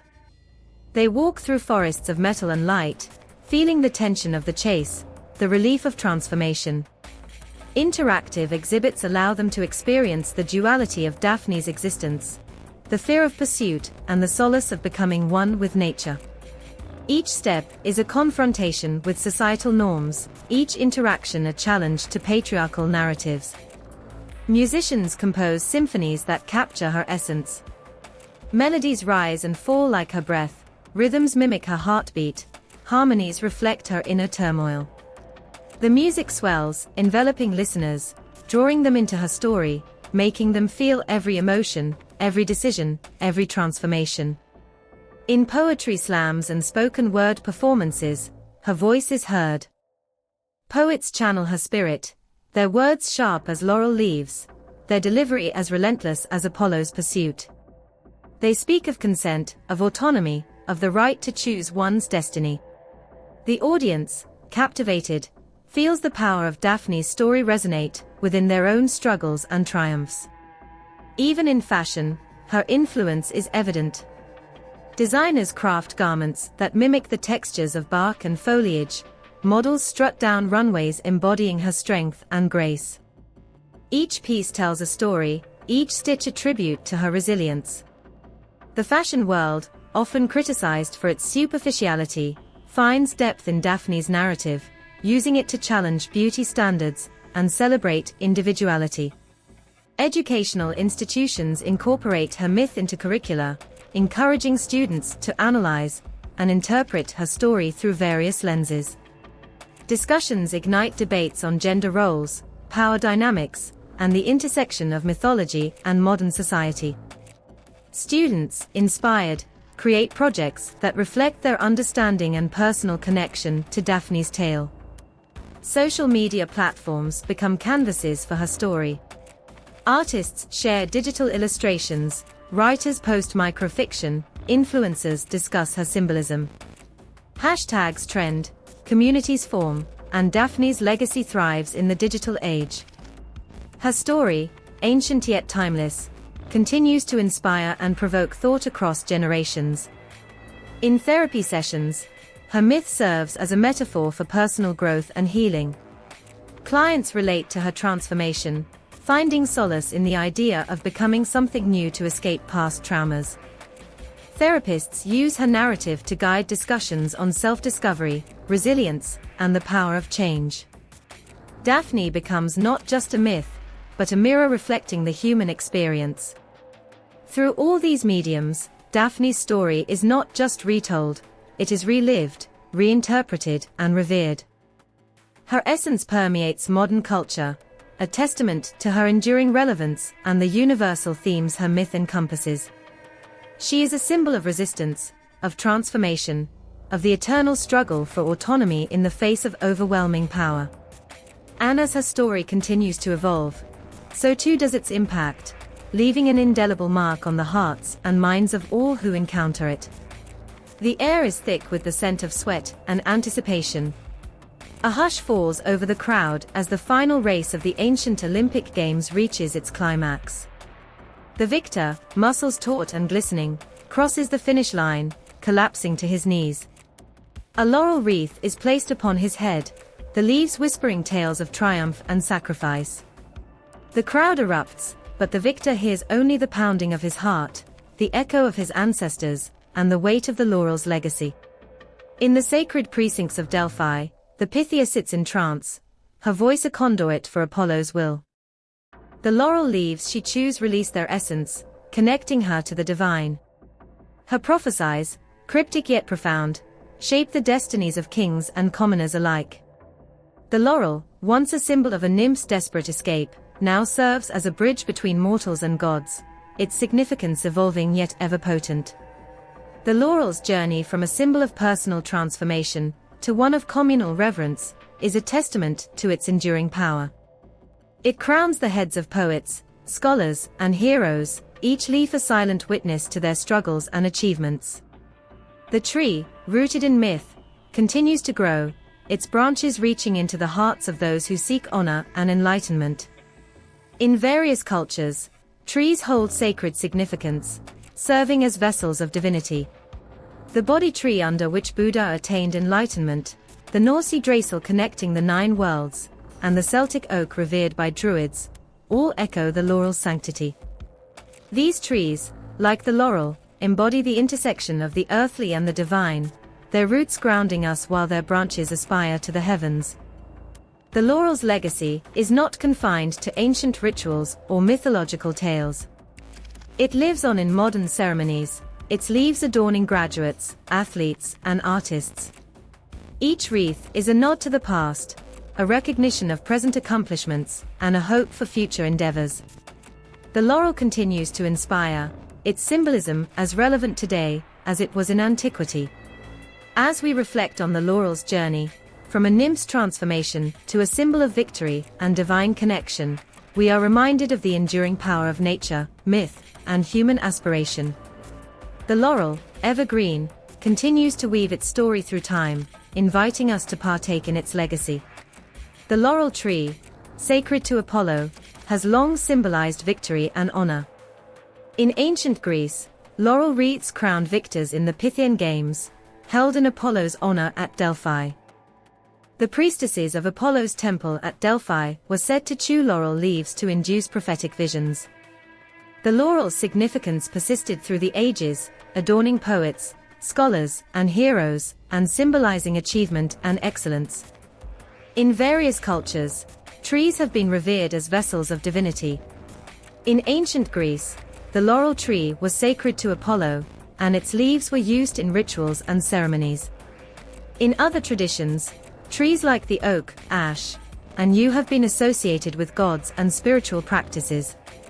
These sacred trees often symbolize life, wisdom, and the connection between the earthly and the divine.